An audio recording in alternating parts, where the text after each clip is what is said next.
नमस्कार।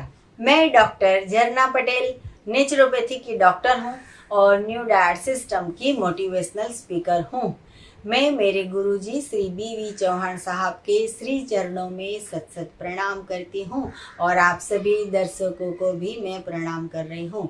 आज की मेरी वीडियो का टॉपिक है की ऑफ हैप्पीनेस, मतलब कि खुशियों की चाबी।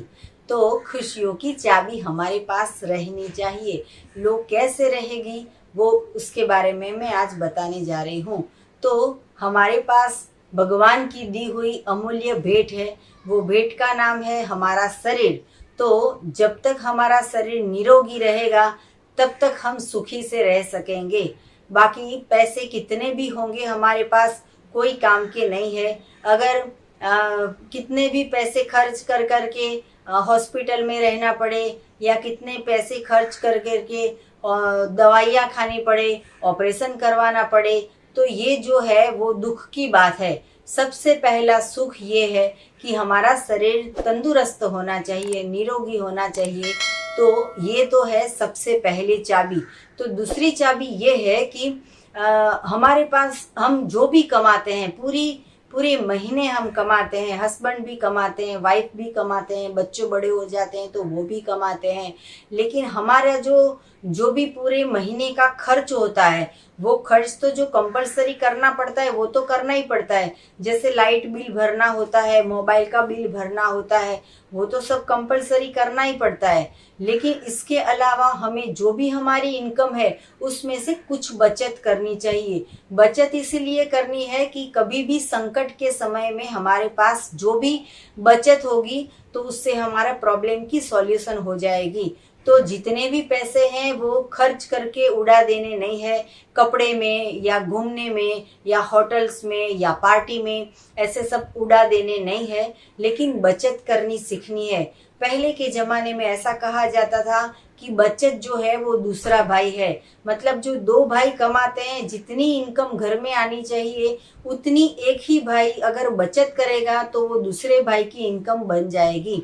तो बचत करनी बहुत ही जरूरी है। तो ये हो गई हमारी दूसरी की। तो ऐसे ही हम बहुत सारी की बताते रहते हैं आपको, लेकिन गिन नहीं करेंगे कि ये कितनी की बताते हैं। लेकिन जो भी मैं आज बता रही हूँ, अगर वो वीडियो आप ध्यान से सुनोगे, बहुत सारे लोगों को भी फॉरवर्ड करोगे, तो सभी के चेहरे पे खुशियां आ जाएगी, आनंद आ जाएगा, हैप्पीनेस आ जाएगी। आपके पास जितनी भी इंफॉर्मेशन हो, न्यू डाइट सिस्टम की इंफॉर्मेशन हो या आपके पास कोई भी ज्ञान हो, तो वो दूसरे इंसान को बांटा कीजिए। जैसे हम पूरे साल में वीडियो बनाते रहते हैं, आपको फॉरवर्ड करते रहते हैं, तो आपका भी ये फर्ज बनता है कि किसी और को ये फॉरवर्ड करते रहे। अगर आपके पास कुछ पैसे ज्यादा हो या कुछ कपड़े ज्यादा हो तो उसको भी सबको बांटते रहना चाहिए। कुदरत का ऐसा नियम है कि जितना बांटोगे उतना बढ़ेगा। तो ये नियम के अनुसार हमें ये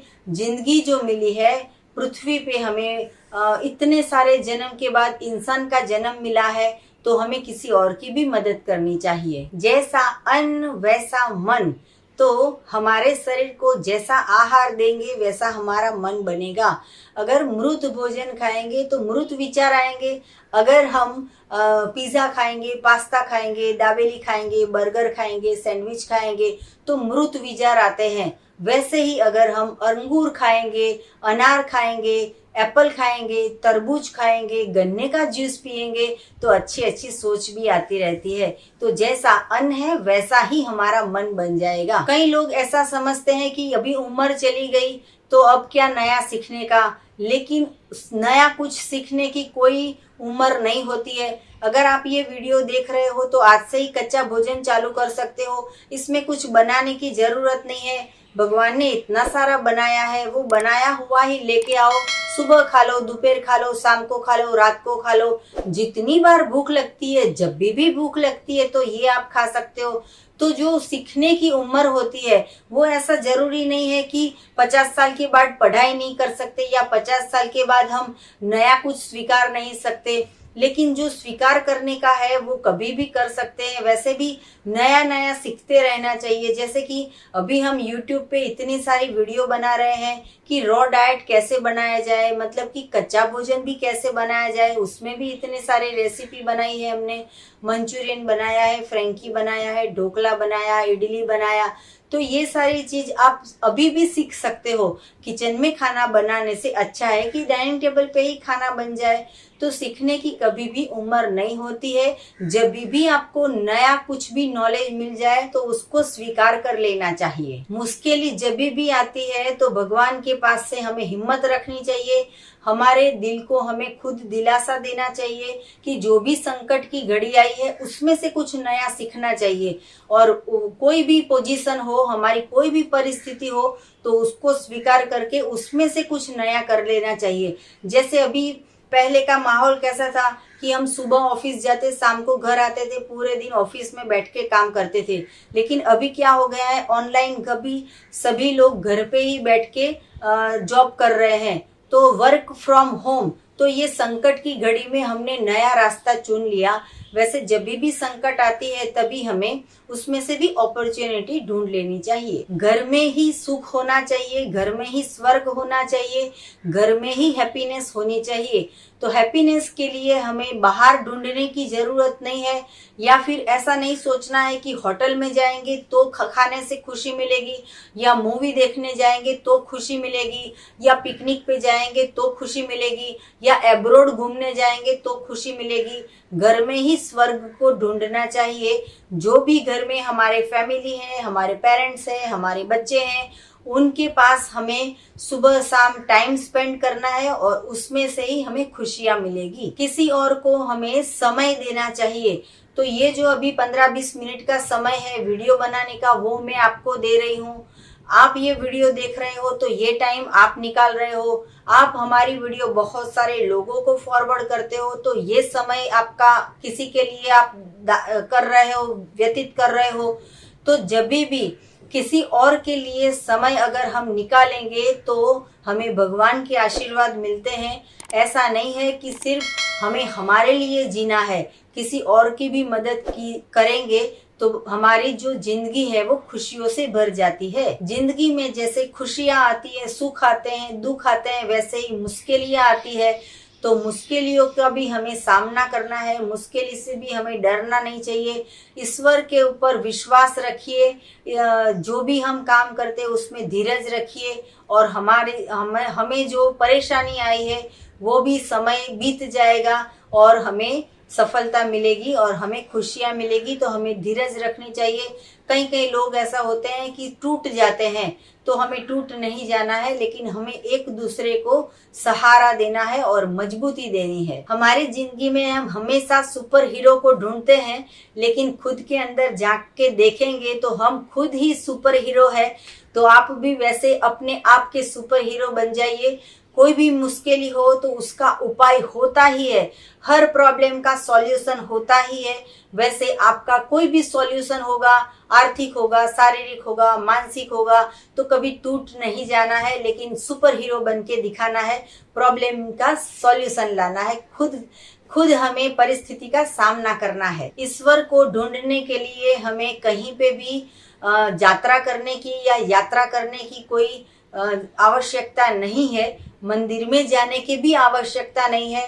हमारे दिल के अंदर भगवान होंगे, हमारे घर के अंदर भगवान होंगे, तो हमारे जो भी काम होगा वो सारा का सारा सफल हो जाता है। सिर्फ और सिर्फ भगवान पे विश्वास रखना है, तो हमारा घर है वो ही स्वर्ग बन जाएगा। जैसे हम YouTube पे चैनल बनाते हैं, वैसे बहुत सारे लोग YouTube पे चैनल बनाते हैं, लेकिन आपको कंफ्यूजन हो जाएगा कि क्या करें। इतनी सारी रसोई की चैनल है और एक हमारा अपक्व भोजन का चैनल है।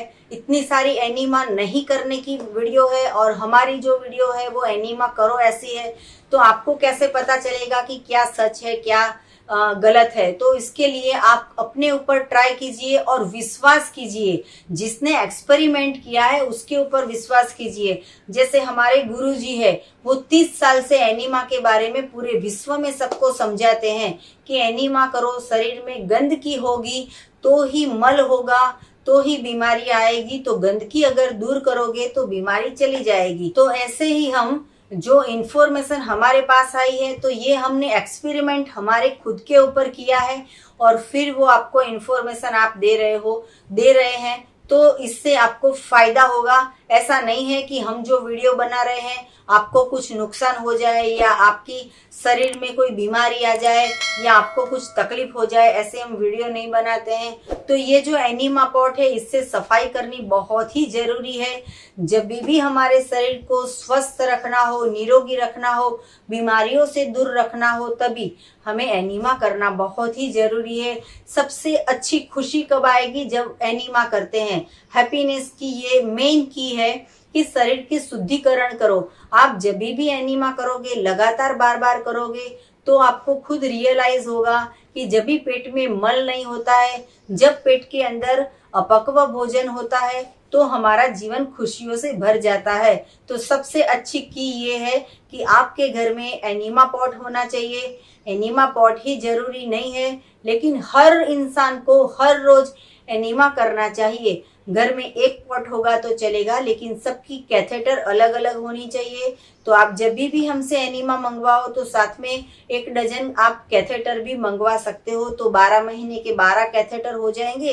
1 महीने में 1 यूज करके फेंक देना है और एनीमा करके तंदुरुस्त रहना है। जब भी जीवन में प्रॉब्लम आता है, कुछ भी ऐसा क्वेश्चन आ जाते हैं कि जिसका कोई हल नहीं निकलता है, तभी क्या करना है?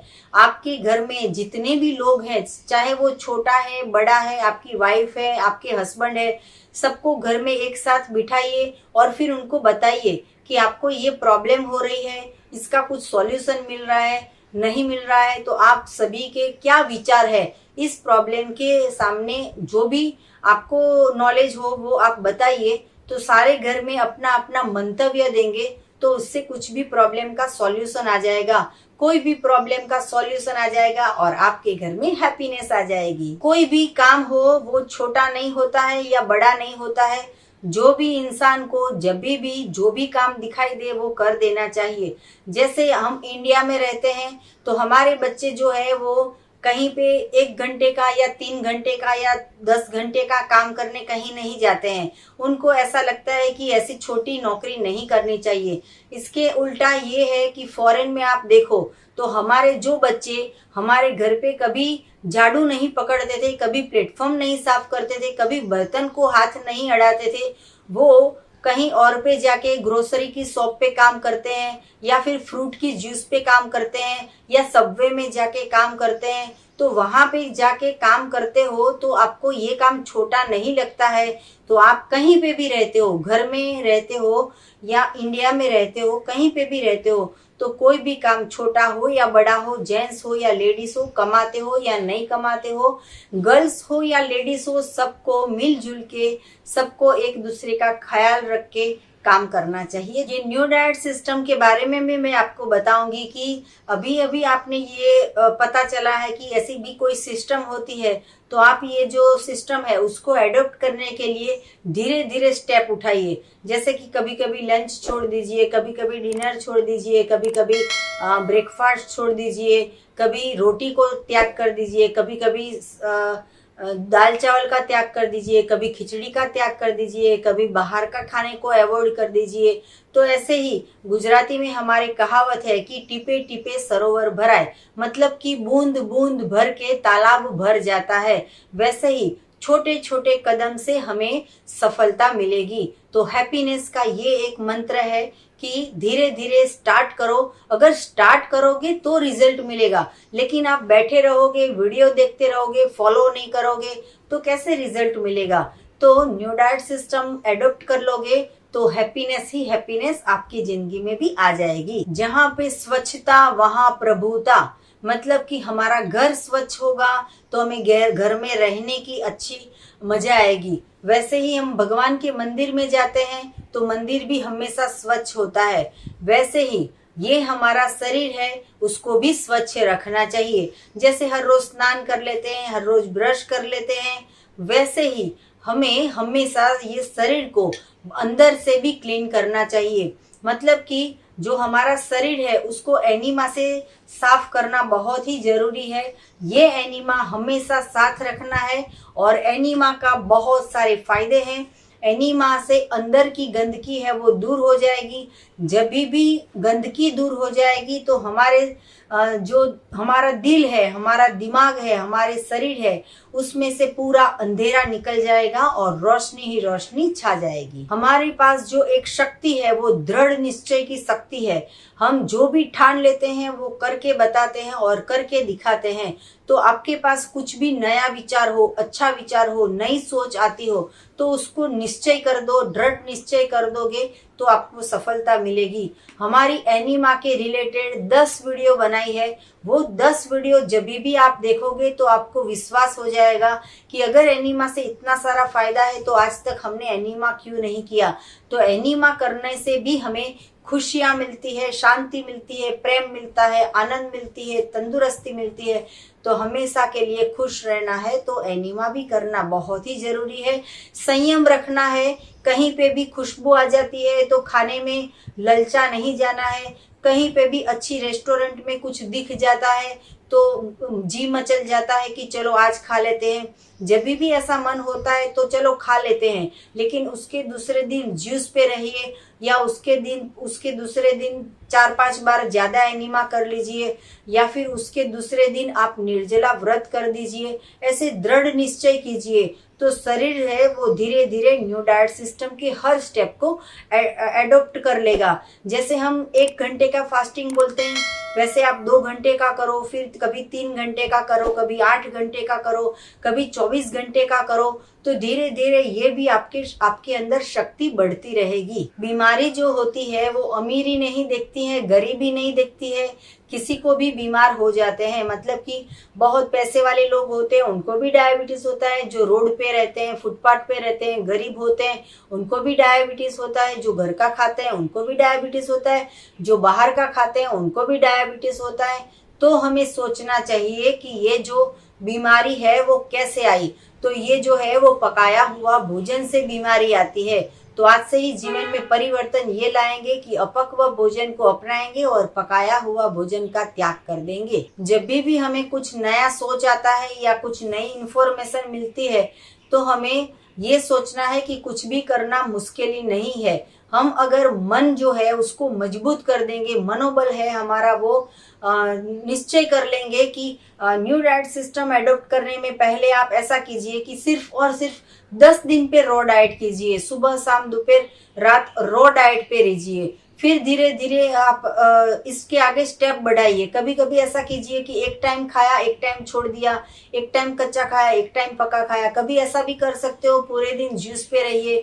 कभी ऐसा कर सकते हो कि पूरे दिन जूस पे रहो, शाम को फ्रूट खा लो।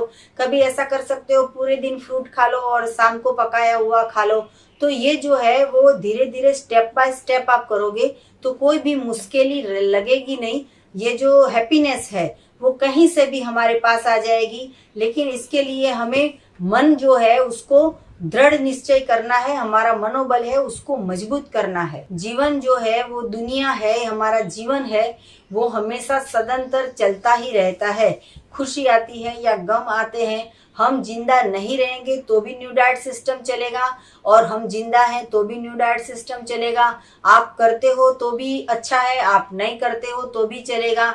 लेकिन अगर हैप्पीनेस चाहिए, जीवन हमेशा खुशियों से भरा रहे ऐसा हम फील करते हैं। हमें किसी को दुख पसंद नहीं है, सबको सुख पसंद है। लेकिन दुख के बाद सुख आते हैं और सुख के बाद दुख आता है।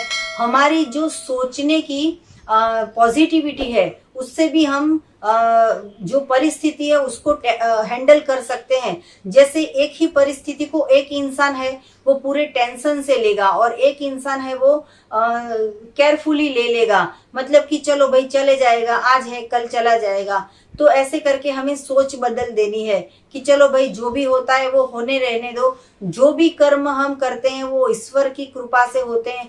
चौहान साहब हमेशा बोलते हैं कि हम तो सब रंगमंच की कठपुतलियां हैं। भगवान जैसे खेल करवाते हैं वैसे हम खेलते रहते हैं।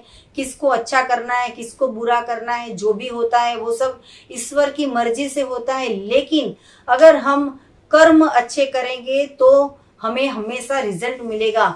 हर इंसान के पास दो चॉइस होती है कि कच्चा खाए या पक्का खाए। तो जो हमेशा दो चॉइस होती है उसमें से आप कौन सी चॉइस को स्वीकार करते हो उसके ऊपर डिपेंड है। तो ये तो हो गई खुशियों की चाबी। आप तो बहुत इंटेलिजेंट हो, बहुत और कोई चाबी दिखाने की जरूरत नहीं है। तो बस इतना ही कहूंगी, सदा स्वस्थ रहो, सदा खुश रहो, सदा तंदुरुस्त रहो। आपको कुछ भी इंफॉर्मेशन चाहिए तो आप हमारा संपर्क कर सकते हो। सुबह में 10 बजे और 12 बजे के बीच में आप हमें कॉल कीजिए। मेरा फोन नंबर है 9824317955 और आप यही हमारा व्हाट्सएप का नंबर है। आप व्हाट्सएप से भी मैसेज करके आप कुछ भी जानकारी ले सकते हो। थैंक यू, आभार, प्रणाम, बाय, हमेशा खुश रहो।